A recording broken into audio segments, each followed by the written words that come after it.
The first question. Bhagwan, it feels that to be a witness is also a kind of thought. So what is the difference between the witness and a thought of the witness? Satyendra Saraswati. Witnessing is not a thought.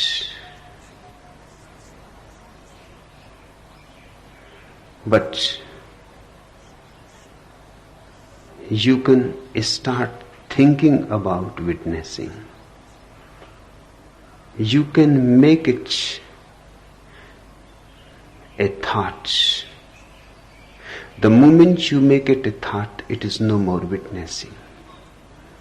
Either it is witnessing or it is a thought. It cannot be both together.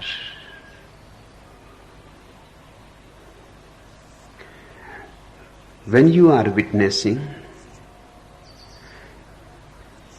you are not thinking that you are witnessing. If you are thinking that you are witnessing, this is not witnessing at all. It is another kind of thought.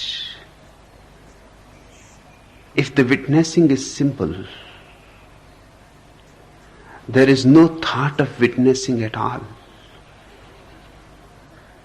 Just the thoughts are passing in front of your vision and you are witnessing them. And no idea arises in you that I am witnessing. Then it is pure witnessing. It is not a thought at all. It is a state of no thought, no mind. You are simply reflecting whatsoever is passing by. The moment you say, aha, this is witnessing, so I am witnessing. This is what meditation is. This is awareness. You have missed the point. You have fallen back into the mud of the mind. You are no more a witness. You have become identified. Witnessing cannot be reduced to a thought. But your problem is significant. It is encountered by almost every meditator. We have become so habitual of witnessing.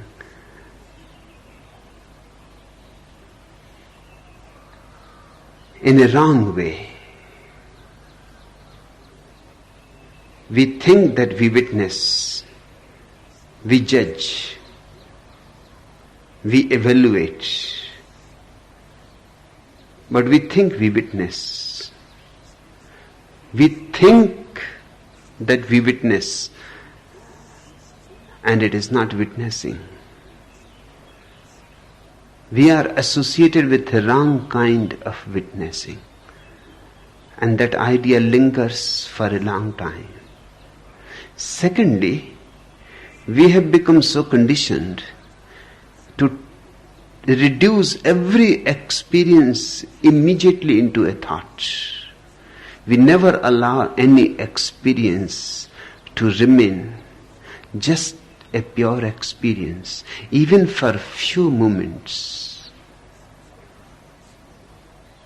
You come in the garden across a beautiful rose flower. The moment you see it, almost instantly, you say inside, how beautiful. You can't let that beauty sink in. The thought of beauty becomes a barrier. The moment you say, how beautiful, you have already started comparing it with other roses that you have seen in the past. You have started comparing with all that you have heard about roses. You are no more seeing this rose. You are missing its suchness. You have gone into the past. You are searching in your memory how many roses you have seen before. And this is the best one. But this is no more there in your awareness. Your awareness has become very much clouded. So much smoke has come from the past. So much dust has arisen. Your mirror is no more reflecting the beauty. You are not now here. Allow the rose and its fragrance and its beauty and its dance in the wind and the sun to penetrate you. Don't bring your mind in. There is no need to say that this is beautiful. If it is, there is no need to say. If it is not, then it is false to say. Either it is or it is not. Anyway, creating a thought about it is creating ripples in your consciousness. It is like throwing a pebble in a silent lake. Just a moment before it was reflecting the moon so beautifully and the stars. And your pebble has created ripples, and the moon and the stars have all become distorted. That's what happens whenever a thought arises in you. Your consciousness is disturbed. It starts wavering. Waves start arising in you. Now you are not capable of reflecting that which is. You will have to learn this new art of seeing things without judging, of seeing things without verbalizing, of seeing things without evaluating. See the rose, see the bird on the wing, see the night full of stars, see the river passing by, see the traffic, listen to the songs of the birds, or a train passing by. Just start learning a new art of being just reflective, not bringing any thoughts, not saying anything at all. It will take a little time.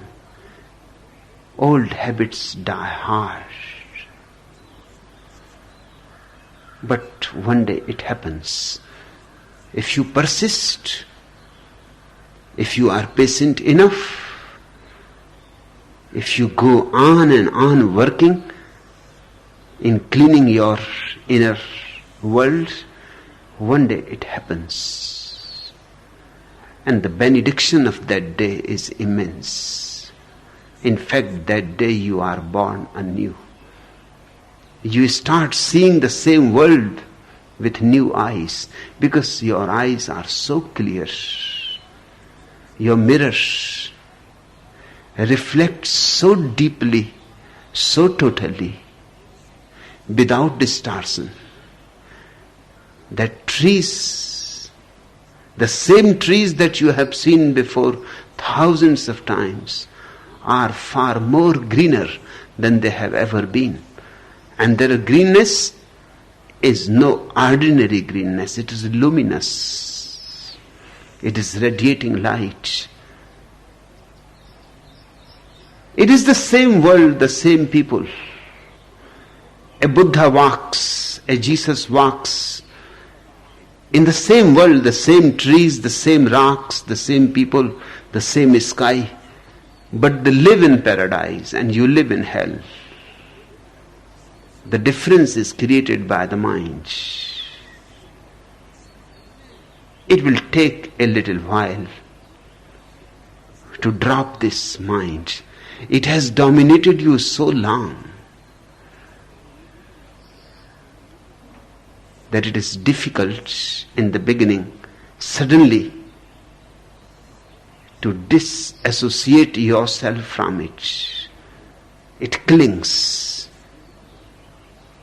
It can't leave its power over you so easily. Hence it goes on coming from the back door. You are sitting silently and a beautiful stillness arises and the mind comes from the back door and says, look, how beautiful is this moment. And it has taken you away. And it came so silently without making any noise. And you were caught by it in such a subtle way that you could not have been aware. You would have rejoiced. You would have thanked the mind. But it has destroyed your stillness. When stillness is really true, there is no mind to say anything about it. When witnessing is true, you are simply a witness. You don't think that I am witnessing. There is no I, there is no thinking, there is only the witness. Because all thinking and the I, they have all become contents, objects of your witnessing. And witnessing itself cannot be its own object. No mirror can reflect itself. Your eyes cannot see themselves. Your witness cannot witness itself. That's impossible.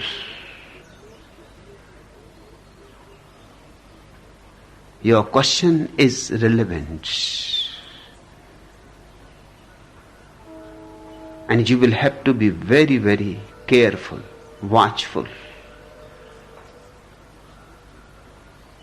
It is a razor's edge.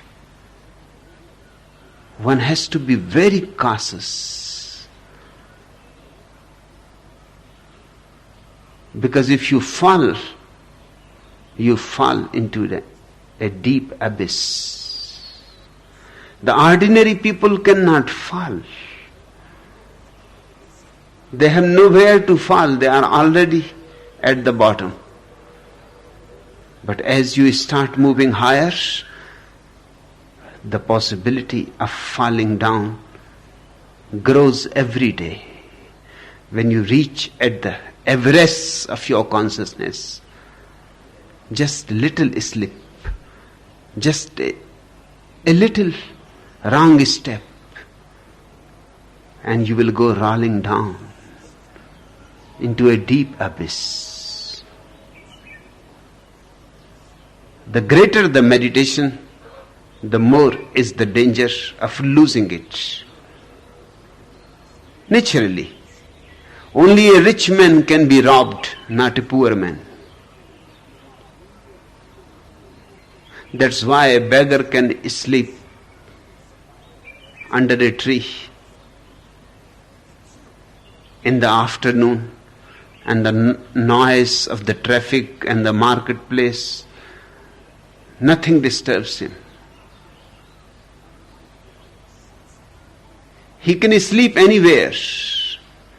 He can sleep deeply. He has nothing to lose, no fear. Once a king came across in the night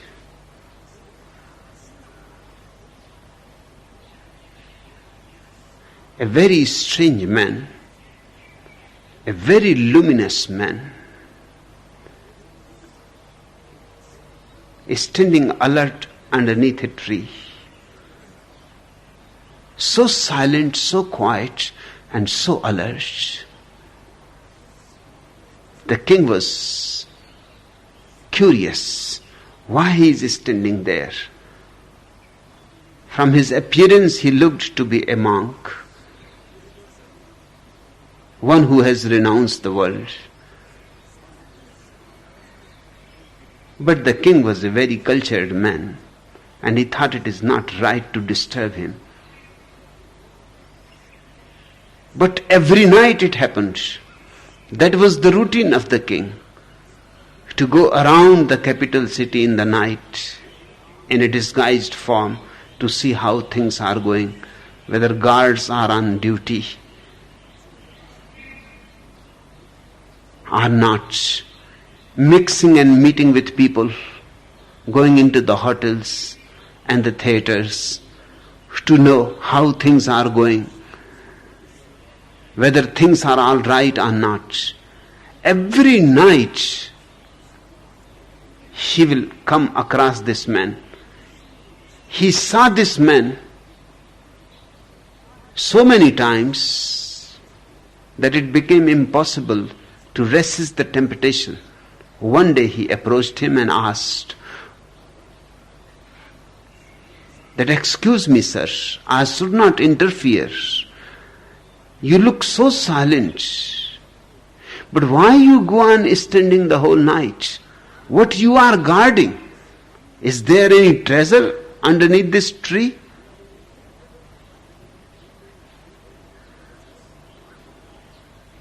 The mystic laughed. He said, "Not underneath this tree, but within me. There is a treasure. And I am watching it. And the treasure is growing every day. It is becoming bigger and bigger. Hence I have to be more and more alert." The mystic said to the king, "You can sleep. You have nothing to lose. I cannot. I have much to lose. And if I can remain awake, I have much to gain." The king was very much impressed. He asked him to come to his palace. He invited him. The monk agreed. The king was a little puzzled. A monk agreeing so soon, without even refusing once, is not thought to be right. A monk should say, "No, I cannot come to the palace. I have renounced the world. It is all futile. It is all dream, illusion, maya. I cannot come to the world back. I am happy wherever I am." But this monk didn't say anything. He was a Zen master.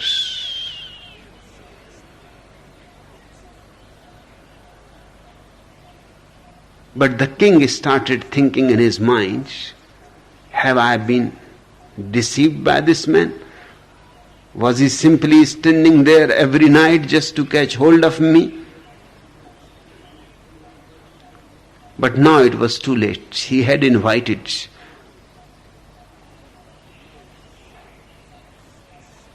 The mystic came to the palace, lived with the king. And of course, he lived more joyously than the king because he had no worry, no cares of the empire. and problems and anxieties. And he enjoyed good food. And the king had given him the best room in the palace. And he lived just like an emperor. 6 months passed. Now the king was boiling within himself to ask him, what kind of renunciation is this? You are enjoying everything, servants and good food and good clothes and beautiful palace. One day, walking in the garden, he asked the mystic, can I ask you a question? Forgive me if you feel offended. This is my question. Now, what is the difference between me and you? The mystic looked at the king and he said, why you waited for 6 months? This question you could have asked me the very first night. The moment you had invited me and I had accepted your invitation, this question had arisen in your mind. Why you waited for 6 months? Unnecessarily you tortured yourself. I was waiting any moment. There is no question of my feeling offended. It is a natural question. There is a difference, but it is very subtle. And if you really want to know the difference, then come with me. I cannot tell you here. I will say to you at a certain space, at a certain place. Come along with me. They both went outside the city. The king said, now you can tell. The mystic said, come along. When they were crossing the boundary of his empire, it was evening. The king said, what are you doing? Where are you taking me? Now this is the end of my empire. We are entering into somebody else's kingdom. And I would like to be answered. What is your answer? And I am feeling very tired. And the mystic said, my answer is that I am going. Are you coming with me or not? I am not going back.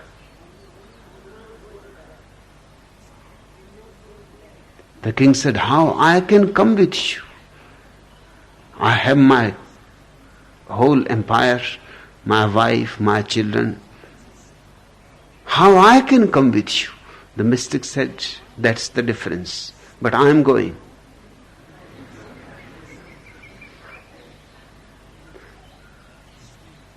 Again, the king saw the light, the beauty of the man, fell into his feet. He said, come back.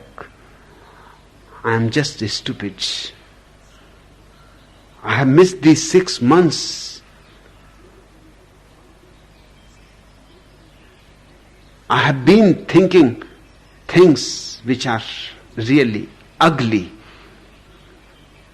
Forgive me and come back. The mystic said, there is no problem for me. I can come back, but you will again think the same. It is better for me now to go ahead. That story is finished. That chapter is closed. So that you can remember the difference. The witness lives in the world. Just like a mirror, reflecting everything. He may be in a hut, he may be in a palace. It makes no difference. What difference does it make to a mirror? Whether the mirror is in a hut or in a palace. What difference does it make to the mirror? Whether the mirror is reflecting beautiful diamonds or just ordinary stones. It makes no difference to the mirror. Witnessing is the art of transcending the world. Witnessing is the very essence of Zen, of religion itself. But don't make it a thought. It is not a thought at all. Thoughts have to be witnessed. Even if the thought of witnessing arises, witness that thought. Remember that it is not witnessing. It is only a thought. It has to be witnessed. It is there in front of you. You are not it. The witness is irreducible to any thought. It always goes on sliding back. You cannot catch hold of it through any thought. It can witness every and all thoughts. The thought of witnessing included. Hence, it can itself never become a thought. Next time when you are meditating Satyendra Saraswati, remember it. Don't start enjoying the thought that this is a beautiful moment. My mind is silent. My being is still. This is witnessing. The moment you say it, you have lost it.